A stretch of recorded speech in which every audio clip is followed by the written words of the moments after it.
በርካታ የኢራን ወታደራዊ አዛዦች፣ የቴህራን የኒኩለር ባለሙያዎች፣ የመከላከያ አመራሮች አሜሪካና እስራኤል ባደረጉት ጥቃት መሞታቸው ተሰማ። በትግራይ ክልል የፌዴሬሽን ምክር ቤት ውሳኔን በመቃወም በርካታ ተቃዋሚዎች ሰልፍ ወጡ። ውድ የአልቦ ዜና ተከታታዮች የዕለቱ አርዕስተ ዜናዎች ናቸው። ቀጥለን በዝርዝር እናሰማችኋለን። ላይክ፣ ሸር፣ ሰብስክራይብ እያደረጋችሁ እንድትከታተሉን በአክብሮት እንጋብዛለን። ትራምፕ ኢራን በቅርቡ አሜሪካን ሊመቱ የሚችሉ ሚሳኤሎችን እየገነባች እንደሆነ ተናግረዋል። ምንጮች እንደሚሉት ይህ በአሜሪካ የስለላ ድርጅት የተደገፈ አይደለም። ፕሬዚዳንት ዶናልድ ትራምፕ ኢራን በቅርቡ አሜሪካ ላይ ጥቃት ሊያደርሱ የሚችሉ ሚሳኤሎችን እየገነባች ነው ብለዋል። ነገር ግን የአሜሪካ የስለላ ድርጅት ይህንን አባባል አይደግፉም ሲሉ ምንጮች ገልጸዋል። በ2025 የወጣው ያልተመደበ የመከላከያ ስለላ ኤጀንሲ ሪፖርት ኢራን እንዲህ አይነት አቅም ለመከታተል ከመረጠች በ2035 በወታደራዊ ኃይል የሚንቀሳቀስ አህጉር አቀፍ የባሊስቲክ ሚሳኤል ልታዘጋጅ እንደምትችል ጠቁሟል። ነገር ግን ኢራን ይህንን እያደረገች እንደሆነ የሚያሳይ ምንም አይነት ማስረጃ የለም። ኢራን በአካባቢው የአሜሪካን ሰፈሮች አደጋ ላይ የሚጥሉ የአጭር ርቀት ሚሳኤሎች ቢኖሯትም የረጅም ርቀት ሚሳኤሎችን አላዘጋጀችም። የውጭ ጉዳይ ሚኒስተር ማርኮ ሩቢዮ ኢራን የሚሳኤሎችን ክልል እያሳደገች እንደሆነና ወደ አህጉር አሜሪካ ሊደርሱ የሚችሉ መሳሪያዎችን ለልማት በሚወስደው መንገድ ላይ እንደምትገኝ አምነዋል። ይህ በእንዲህ እንዳለ ምንጮች ኢራን የኒኩለር አቅሟን እንደገና እየገነባች መሆኑን ያመለክታሉ። ነገር ግን ሂደቱን ቀደም ሲል በአሜሪካ ባለስልጣናት እንደተጠቆመው ከአንድ ሳምንት በላይ ጊዜ ይወስዳል ተብሏል። የአሜሪካ ፕሬዝዳንት ዶናልድ ትራምፕ ማክሰኞ ምሽት ለአሜሪካ ሕዝብ ንግግር ሲያደርጉ ኢራን በቅርቡ አሜሪካ የሚደርሱ ሚሳኤሎችን ለመገንባት እየሰራች ነው ብለዋል። ይህ አባባል በአሜሪካ የስለላ ድርጅት የተደገፈ አይደለም ሲሉ ምንጮች ለሲኤንኤን ተናግረዋል። ይህ አባባል የትራምፕ አስተዳደር ለወታደራዊ እርምጃ መሰረት ሲጥል ኢራን በይፋ ከሰነዘረቻቸው በርካታ ዛቻዎች አንዱ ነበር። ምንም እንኳን የአሜሪካ ፕሬዝዳንት ዲፕሎማሲያዊ መፍትሄ ላይ መድረስ እንደሚፈልጉ ቢናገሩ ከ2025 የመከላከያ ደረጃ ኤጀንሲ ያልተመደበ ግምገማ ኢራን በ2035 ቴህራን አቅሙን ለመከታተል ከፈለገች በወታደራዊ ኃይል የሚንቀሳቀስ አህጉራዊ የባላስቲክ ሚሳኤል ልታዘጋጅ ትችላለች ተብሏል። እንደ ምንጮች ገለጻ ኢራን በቅርቡ አሜሪካን መምታት የሚችል ሚሳኤል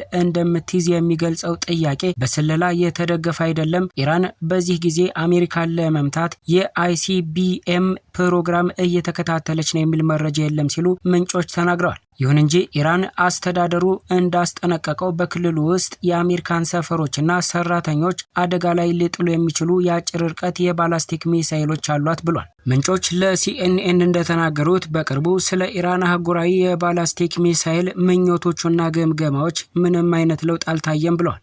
ዋይት ሀውስ እና የውጭ ጉዳይ ሚኒስተር ከህትመት በፊት አስተያየት እንዲሰጡ ለተጠየቁት ጥያቄ ምላሽ አልሰጡም። ትራምፕ አርብ ዕለት ለጋዜጠኞች በሰጡት መግለጫ አሜሪካና ኢራን በዚያች ሀገር የኒኩለር ፕሮግራም ላይ በሚደረገው ድርድር ደስተኛ አይደለም ሲሉ ኢራን ያላትን ለመስጠት ፈቃደኛ አይደለችም ብለዋል። በተጨማሪም ወታደራዊ ጥቃቶችን ለመቀጠል የመጨረሻ ውሳኔ እንዳላደረጉና ተጨማሪ ውይይቶች እንደሚኖሩም ተናግረዋል። ትራምፕ በኢራን ላይ ወታደራዊ እርምጃ ሊወስዱ እንደሚችሉ በተደጋጋሚ ሲጠቁሙ አሜሪካ በመካከለኛው ምስራቅ ትልቁን የወታደራዊ መሳሪያ ስብስብ ሰብስባለች። በዚህ ሳምንት ከኢራን የውጭ ጉዳይ ሚኒስተር ማርኮ ሩቢዮ፣ የሲአይኤ ዳይሬክተር ጆን ራትክሊፍ እና የ8 ጋንግ ኦፍ ዘ ሰንት የኮንግረስ መሪዎች ጋር ባደረጉት ቃለ ምልልስ የኢራን የውጭ ጉዳይ ሚኒስተር አባስ አራግቺ እንዳሉት አገራቸው የረጅም ርቀት ሚሳኤሎችን እያዘጋጀች አይደለም ብለዋል። የሚሳኤሎቻችንን ርቀት ሆን ብለን ወደ 2000 ኪሎ ሜትር ገድበናል ሲሉ ለህንድ ቱዴይ ቲቪ ተናግረዋል። ሚሳኤሎቹ ለመከላከያነት የሚያገለግሉ መሆናቸውንም ተናግረዋል። ትራምፕ ኢራን ወደ አሜሪካ ሊደርሱ የሚችሉ ሚሳኤሎች በቅርቡ ሊኖራት እንደሚችሉ በመግለጽ ሩቢዮ ምን ያህል ርቀት ላይ እንዳሉ እንደማይገምቱ ቢናገሩም ኢራን በእርግጠኛነት የአህጉራትን የባላስቲክ ሚሳኤሎች ለማሳካት እየሞከረች መሆኑንም ተናግረዋል። አሁን ያላቸውን የሚሳኤሎች ክልል ሲጨምሩ አይተሃል እና በግልጽ አንድ ቀን ወደ አህጉራቸው አሜሪካ የሚደርሱ መሳሪያዎችን ለልማት በሚያስችል መንገድ ላይ እየሄዱ ነው ሲሉ ረቡዕ ዕለት በሴንት ኪትስ በተደረገ የፕሬስ ኮንፈረንስ ላይ ለጋዜጠኞች ተናግረዋል። በተያያዘ ዜና እስራኤል ኢራን ላይ ቅድመ ጥቃት ፈጸመች። የሀገሪቱ መከላከያ ሚኒስቴር ጥቃቱን ተከትሎ የአስቸኳይ ጊዜ አዋጅ አውጇል። በኢራን ዋና ከተማ ቴሄራን ውስጥ በበርካታ ቦታዎች ላይ ፍንዳታዎች እንደተሰሙ ዓለም አቀፍ ሚዲያዎች እየዘገቡ ይገኛሉ። ቶሮንቶ አርብ ዕለት በኢትዮጵያ ትግራይ ክልል የህወሓት ባለስልጣን ምዕራብ ትግራይና ደቡብ ትግራይ ብለው በሚጠሩ ተፎካካሪ በሆኑ አካባቢዎች የፌዴሬሽን ምክር ቤት ውሳኔ ላይ በርካታ ተቃውሞዎች ሪፖርት ተደርገዋል አለ። ተቃውሞቹ የተደራጁት በበርካታ ከተሞች ሲሆን ተቃዋሚዎቹ የፌዴራል መንግስት በፌዴሬሽን ምክር ቤት ውሳኔ ላይ የማስተካከያ እርምጃዎችን እንዲወስድ ጠይቀዋል። የትግራይ ህዝብ የማይወከልበት የፌዴሬሽን ምክር ቤት ውሳኔ ተቀባይነት የለውም የሚለው ተቃዋሚዎች ከሚያሰሙት መፈክሮች አንዱ ነው።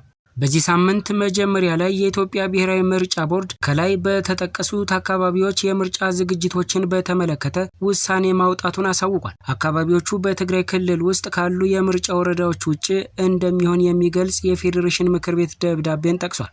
የፌዴራል ከፍተኛ ፍርድ ቤት ሐሙስ ዕለት የፌዴሬሽን ምክር ቤት ውሳኔን አግዷል። ሁመራ፣ አዲሬሚት፣ ኮረም ታፍላ፣ ተምተምትና ራያ አላማጣ የምርጫ አውራጃዎች በቀጥታ ለፌዴራል ፓርላማ ድምፅ እንዲሰጡ ተደርገዋል።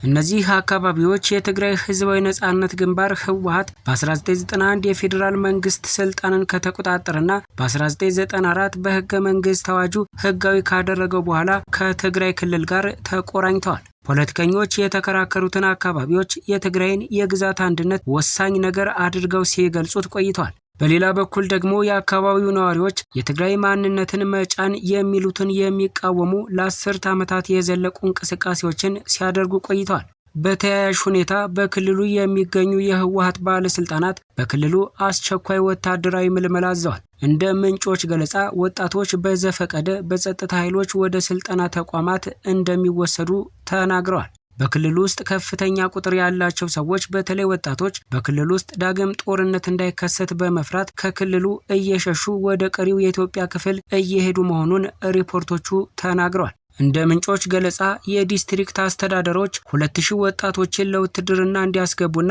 ወደ ስልጠና ካምፖች እንዲልኳቸው ጠይቀዋል።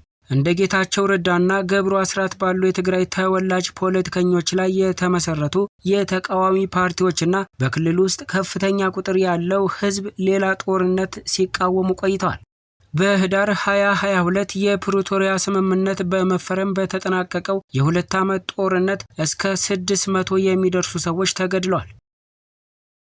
በተያያዘ ዜና እስራኤል ከአሜሪካ ጋር በመተባበር በኢራን ላይ የአየር ጥቃት መክፈቷን ገለጸች። እስራኤል ከአሜሪካ ጋር በመተባበር በኢራን ዋና ከተማ ቴሄራን እና በተለያዩ የአገሪቱ ክፍሎች ላይ ሰፊና ተከታታይ የአየር ጥቃት መጀመሯን አስታውቃለች። በቴሄራን ከተማ ለሁለተኛ ዙር ከፍተኛ የፍንዳታ ድምጾች እየተሰሙ ሲሆን ጥቃቱ የኢራንን የደህንነት መዋቅር ሙሉ በሙሉ ለማፈራረስ ያለመ መሆኑን አንድ የአሜሪካ ባለስልጣን ለአልጀዚራ ገልጸዋል። እስካሁን ባለው መረጃ የኢራን ፕሬዝዳንት መሱድ ፔዚሽኪያን መኖሪያ ቤትና የደህንነት ዋና መስሪያ ቤትን ጨምሮ በ30 የተለያዩ ኢላማዎች ላይ ጥቃት መፈጸሙን የእስራኤል መገናኛ ብዙሃን ዘግቧል። የእስራኤል የደህንነት ባለስልጣናት እንደገለጹት ጥቃቱ የኢራን ፕሬዝዳንትን ጨምሮ መላውን የኢራን አገዛዝ ኢላማ ያደረገ ሲሆን የሀገሪቱን የበላይ መሪ አያቶላህ አሊ ካሚኒ ከቴሄራን ወጥተው ደህንነቱ ወደ ተጠበቀ ስፍራ እንዲዘዋወሩ መደረጉን የተነገረው።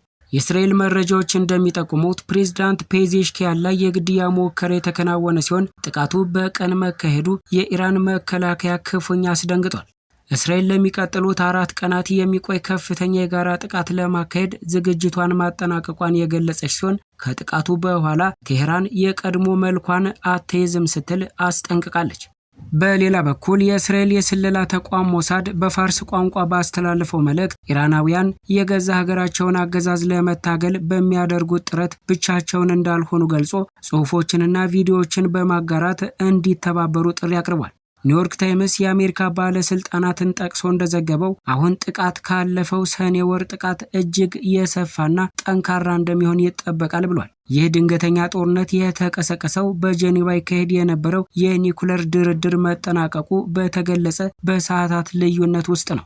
የእስራኤል መከላከያ ሚኒስቴር በኢራን ላይ የቀድሞ የማጥቃት እርምጃ መውሰዱን ሲያስታውቅ በመላው አገሪቷ የአደጋ ጊዜ ማስጠንቀቂያ ደወል መሰማቱ ተዘግቧል። እስራኤል ጥቃቱን ተከትሎ በመላ አገሪቱ የአስቸኳይ ጊዜ አውጃለች።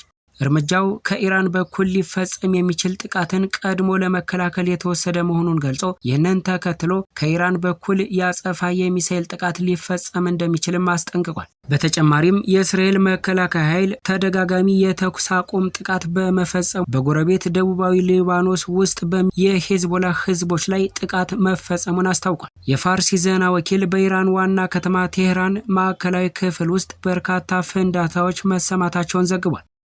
ቴህራን ውስጥ የሚገኙ 2 አካባቢዎች በተለየ ሁኔታ ኢላማ መደረጋቸውንና በተጨማሪም 3 ፍንዳታዎችን የሚያሳዩ 3 ፎቶዎችንም አጋርቷል። በርካታ የኢራን ወታደራዊ አዛዦች፣ የቴህራን የኒውክሌር ባለሙያዎች፣ የመከላከያ አመራሮች፣ የኢንቴልና የሱፐርሌር መሪ ከደቂቃዎች በፊት አሜሪካና እስራኤል በዋና መስሪያ ቤቱ ላይ ባደረጉት ጥቃት መገደላቸው ተዘገበ። እስራኤል ሁለተኛ ዙር የአየር ጥቃት እየፈጸመች መሆኑም ተገልጿል። የአልቦ ዜና ቤተሰቦች ለዛሬ ያዝናቸው ዜናዎች እነዚህን ይመስሉ ነበር። በቀጣይ እስክንገናኝ ድረስ መልካም ቀን።